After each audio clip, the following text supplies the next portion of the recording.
Hello বন্ধুরা, আবারও চলে এলাম একটা নতুন রান্না নিয়ে।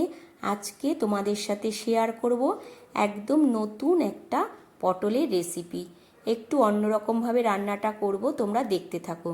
তার জন্য দেখো, পটলের ভালো করে খোসা ছাড়িয়ে নিয়েছি আর এইভাবে চাকু দিয়ে একটু চিড়েও নিয়েছি।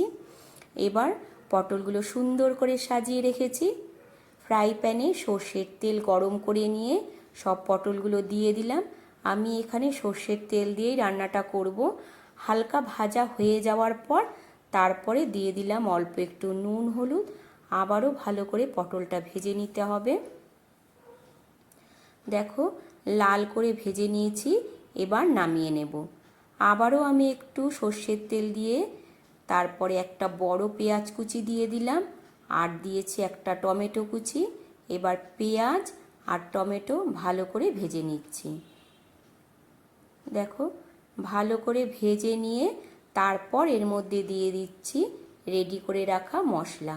এখানে আমি শুকনো লঙ্কা আর কাঁচা লঙ্কা মিশিয়ে দিয়েছি, সামান্য একটু আদা, টমেটো আর অল্প একটু রসুন ভালো করে পেস্ট করে নিয়েছি মিক্সিতে। এবার দেখো, মশলাটা বেশ কিছুক্ষণ কষিয়ে নিচ্ছি। কষানো হয়ে যাওয়ার পর এখানে আমি দিয়ে দেব সামান্য একটু টক দই।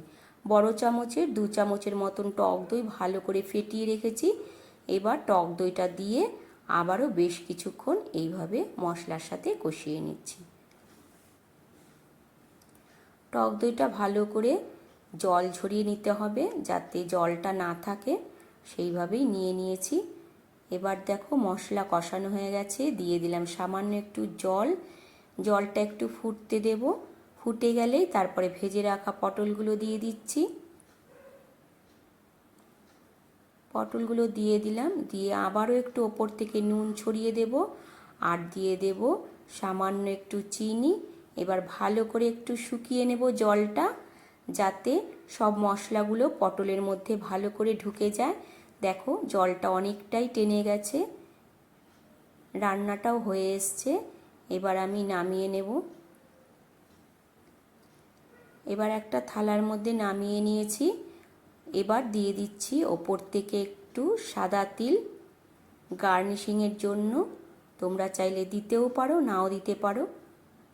দেখো, এবার একদম রেডি হয়ে গেছে পটলের একটা নতুন রেসিপি।